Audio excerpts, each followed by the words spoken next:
Conservative media done right. You're listening to the SHR Media Network. I'm Corey Evan, coming up in the Weekender. The UK is facing another load of Merkel as they mull over leaving the EU. We open yet another Sharpton file in our continuing battle against global socialism.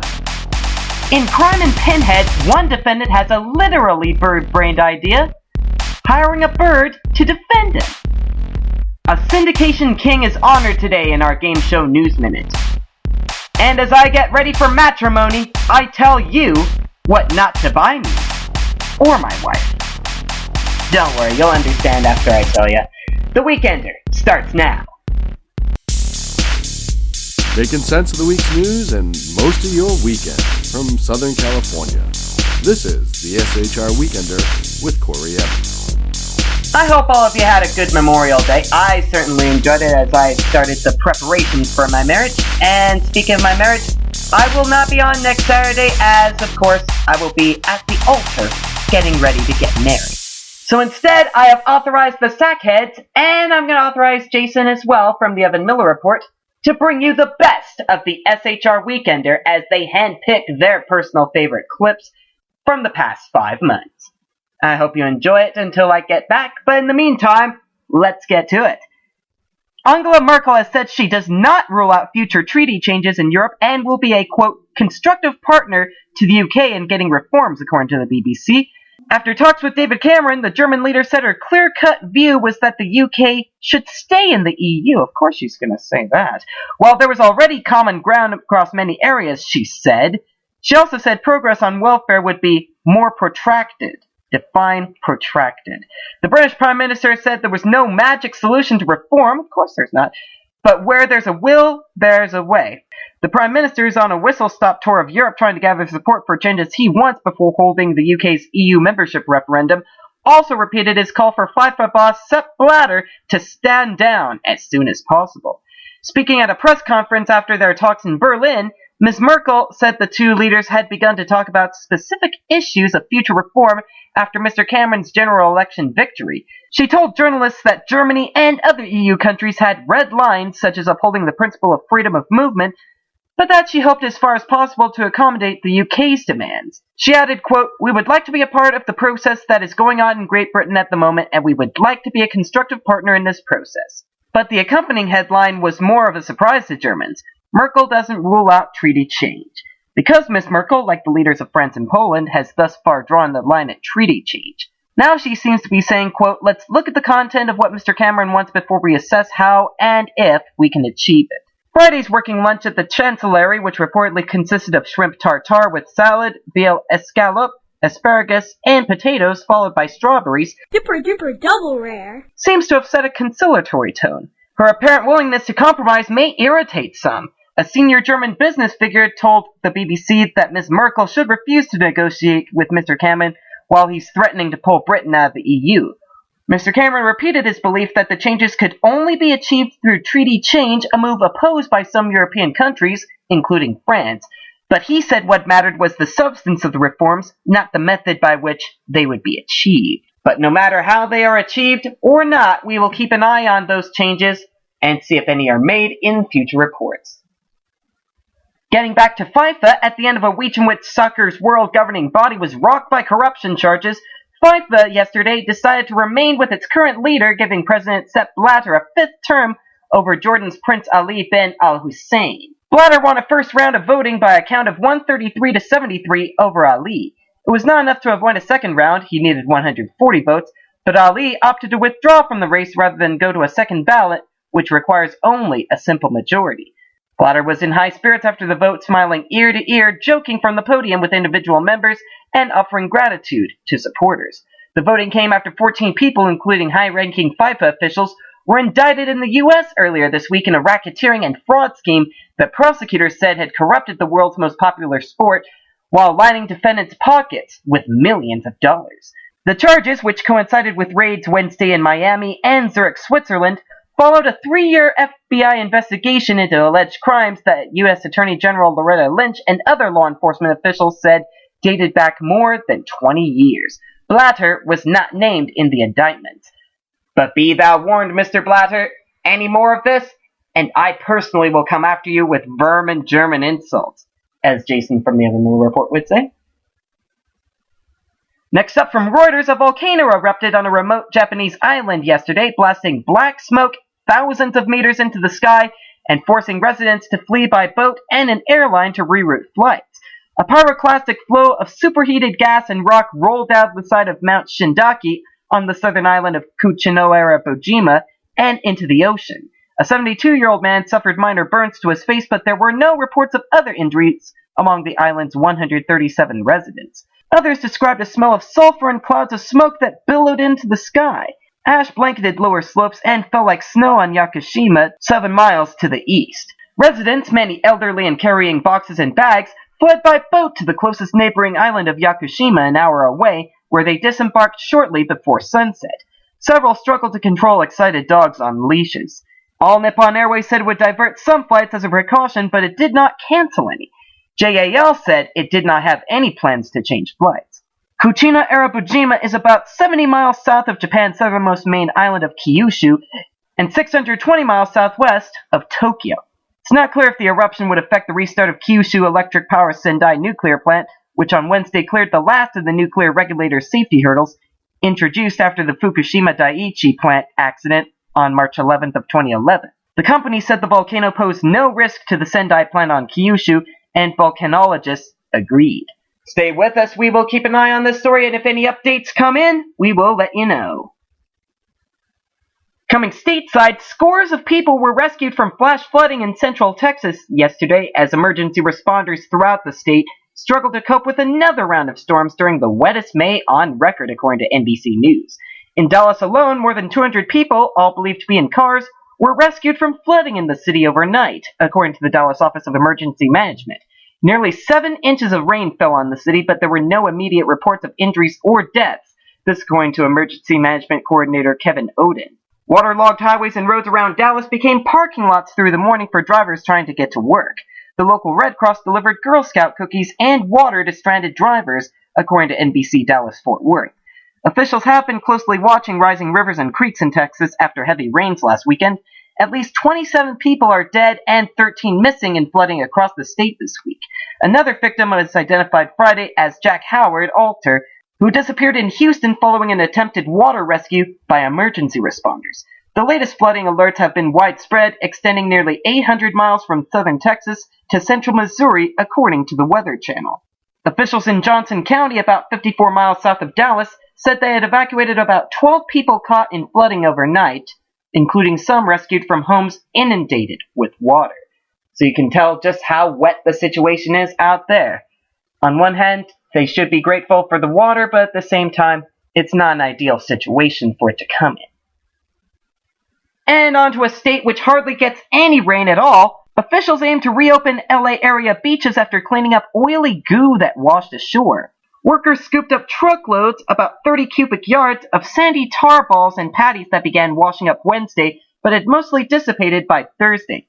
U.S. Coast Guard spokesman Michael Anderson estimated that about 90% of the goo seen Wednesday has been collected along the stretch of coast from Manhattan Beach to Redondo Beach. Samples of tar and water will be analyzed to identify where the material originated, but it could take days to get the results, although it is slightly possible, although somewhat unlikely, to have originated in Goleta, where that oil spill happened last week. And we dive into the Sharpton files this week in our continuing battle against global socialism.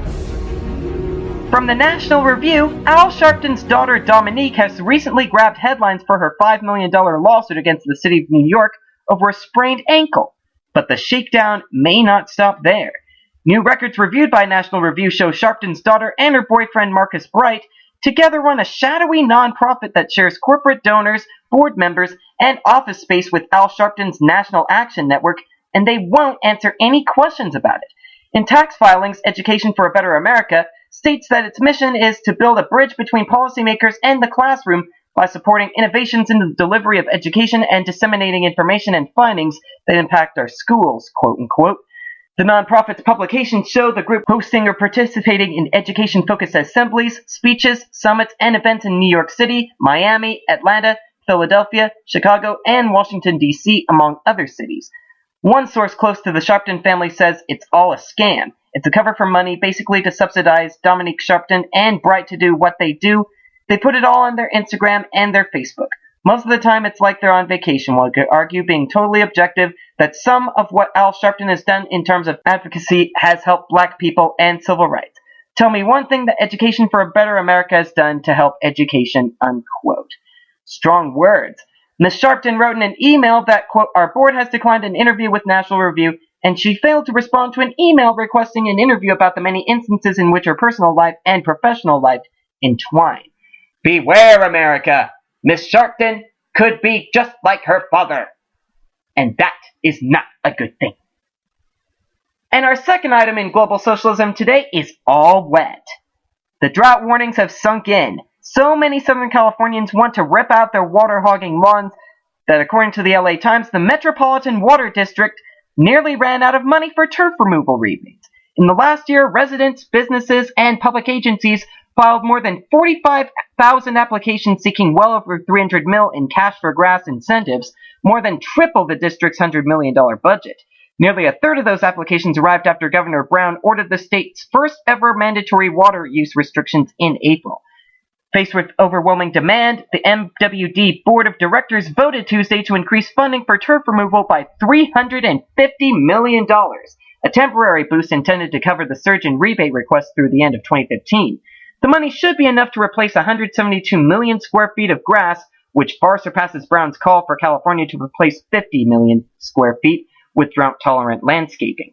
The infusion of money will help ensure permanent water reductions in SoCal, much as past droughts prompted the conversion to low-flow toilets and other more efficient appliances, they say. Offering cash for turf removal, they say, helps people transform their lush lawns into drought-tolerant landscapes that can deliver water savings for years to come. And it helps drive a cultural and aesthetic shift, they say, as people come to see that a water-sipping native garden can be as lovely as a green lawn, or as mind-controlling as Jerry Brown, as I like to say. So, will the citizens get access to water at all this summer? Will the citizens finally put Al Sharpton in the theoretical active volcano? And will my neighbors share their air conditioning with me? Stay tuned for developments in our continuing battle against global socialism. Coming up after the break, a bird-brained idea makes its way into the courtroom as I talk about crime and pinheads. A syndication king who made Jeopardy and Wheel of Fortune come back to TV is honored in our game show News Minute. And I offer you some tips on what items not to get someone when they get married. That's all coming up after the break on the SHR Weekender. I'm Corey Evan. I'll be right back.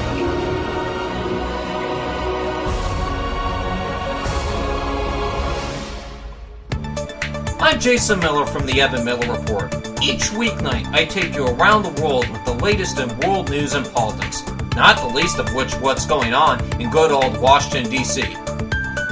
In short, I'm telling you what the government doesn't want me to. Join me, Corey Evan, and Jason Miller for the Evan Miller Report, weeknights at 8 Eastern, 5 Pacific on shrmedia.com. Also on the iHeartRadio app. How you doing? John Grant here.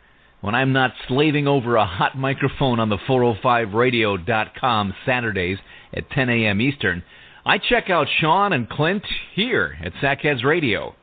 We all appreciate the best political bloggers, writers, and commentators. We either get them on our shows or we make fun of them, as it should be.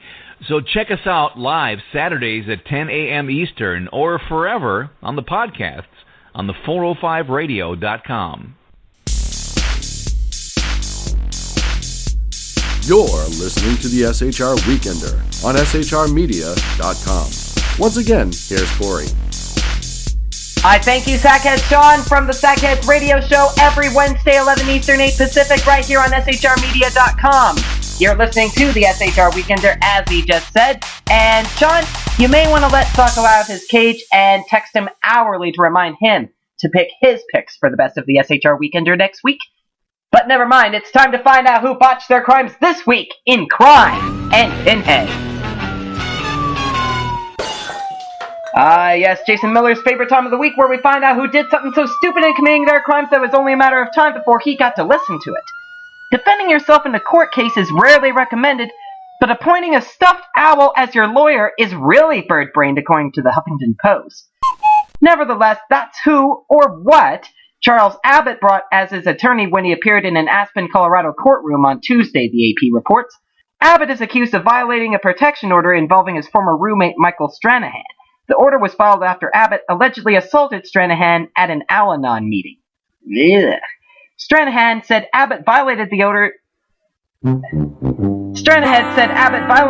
by going to Stranahan's home to retrieve belongings when the victim was out of town, according to KWGN.com.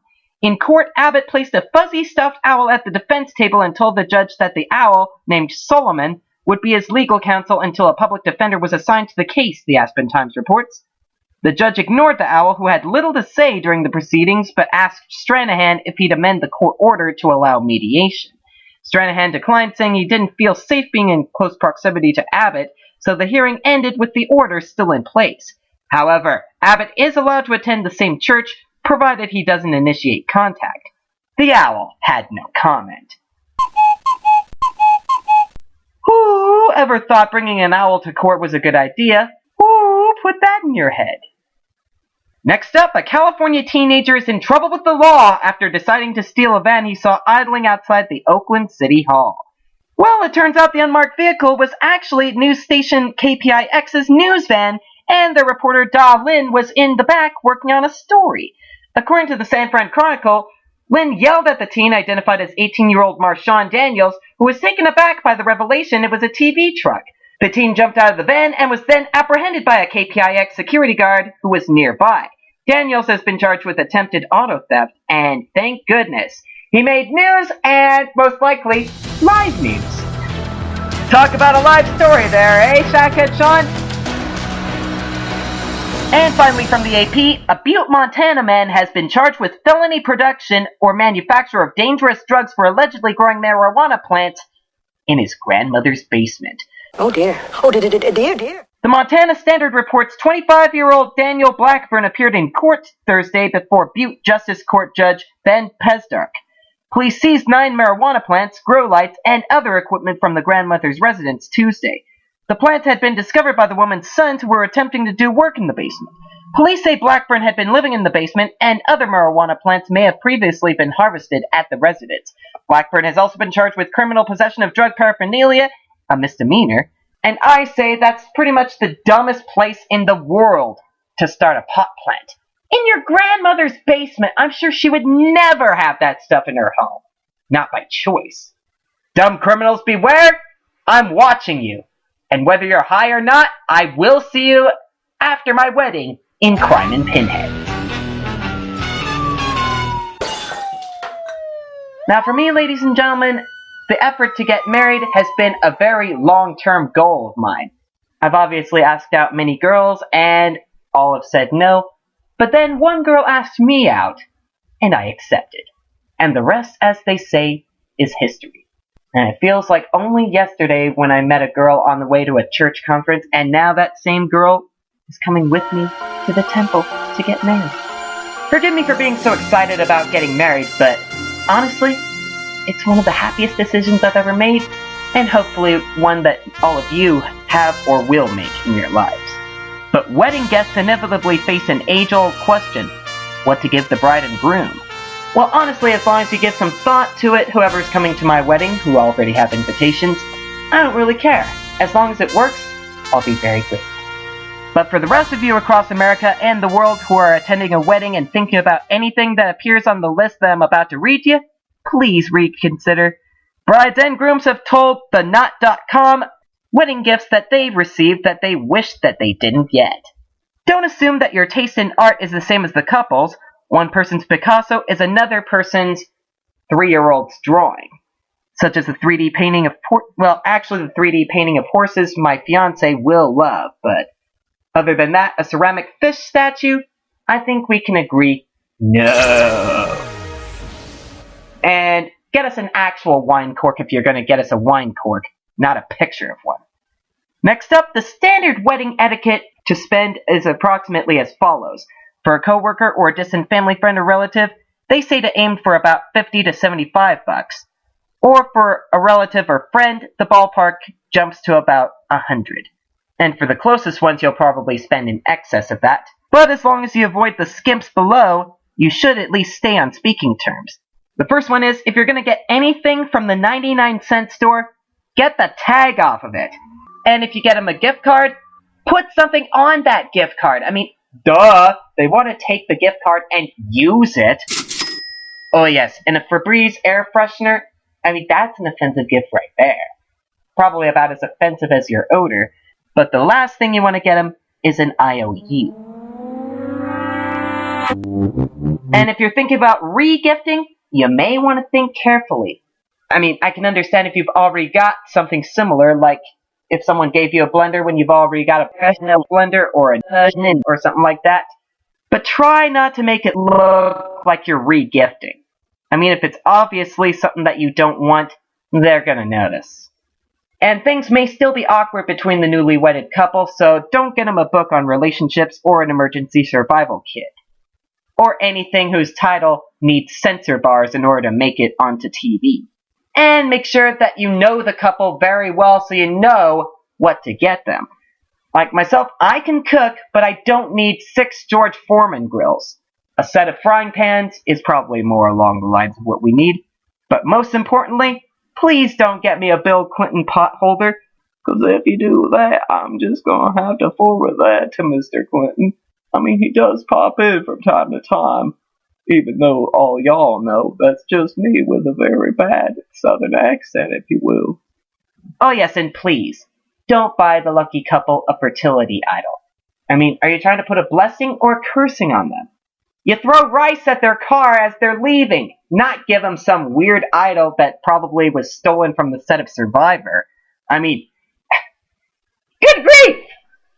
But yeah, those are just a few gag items that should never make their way to a wedding, ever. So my advice to you, maintain your budget, but at the same time, put some thought into what you get them. Make sure you know them well, make sure you shop around, and trust your judgment. Your better judgment. You'll thank me for that advice later, I assure you. And on that bombshell, it's time for another break.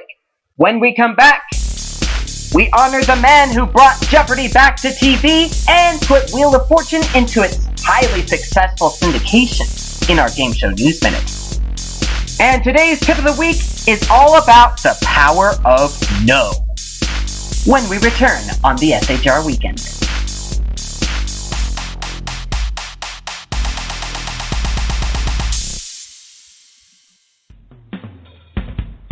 This is Tammy Jackson, inviting you to join me on the Tammy Jackson Show every Tuesday night at 7 p.m. Pacific on 405radio.com. Put down that remote and tune into the show that covers politics, guns and the Second Amendment, religious liberties, sanctity of life, the military, and more. I host newsworthy guests and work hard to be a conservative radio show that's not like all the others. So save Tuesday nights at 7 p.m. Pacific for me, Tammy Jackson, on the 405media.com.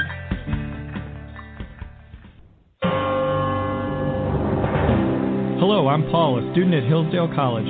Here is my professor, Dr. Larry Arnn, on the separation of church and state. America's founders believed in the separation of church and state, in that the country was not to have an official religion or an official sect. But that did not mean that government was to be hostile to religion, or even indifferent to religion, as many today argue. In fact, America's founding document, the Declaration of Independence, includes both a reference to God as the author of the laws of nature and a confident assertion that human beings are endowed by their Creator with certain inalienable rights. Far from being hostile or indifferent to religion, America's founders understood the theology of the Declaration to be an essential part of the education of citizens. This Constitution Minute was brought to you by Hillsdale College. To join the national conversation on the Constitution, go to constitutionminute.org.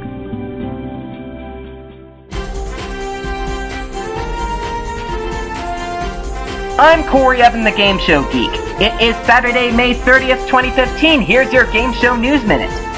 Michael King, who with his brother Roger was behind the syndication of the mega-successful Jeopardy and Wheel of Fortune, as well as Oprah Winfrey, died Wednesday in Los Angeles. He was 67.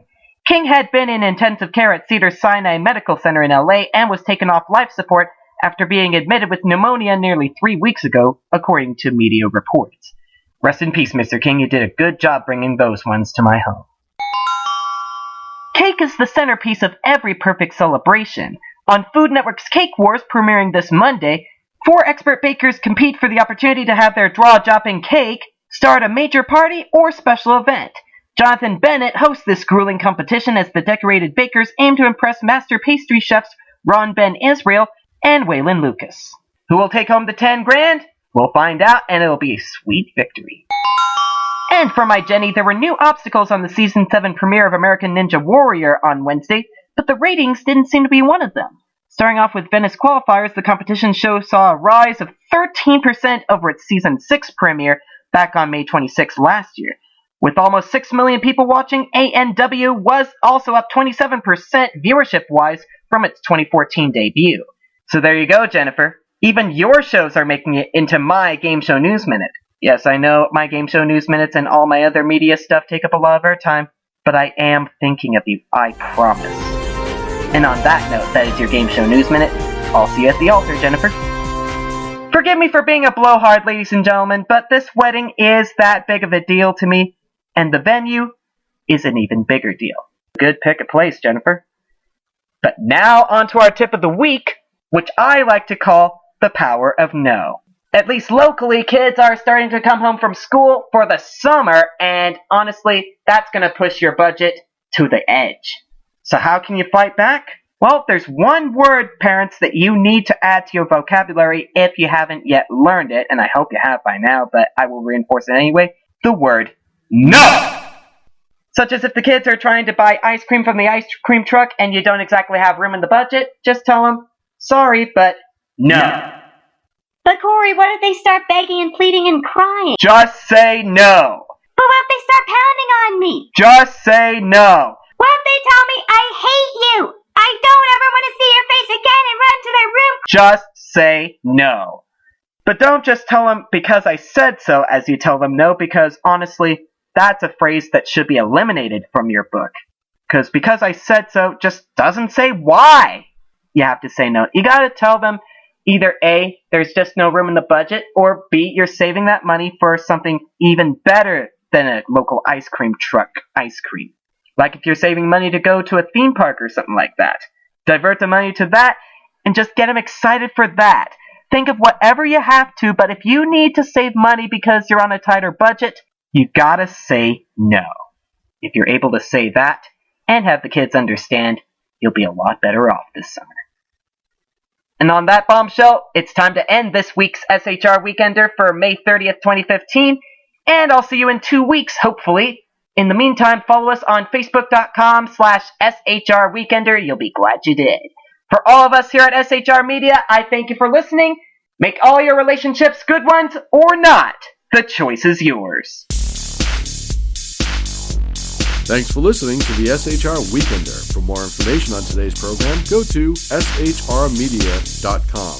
Be sure to tune in next weekend.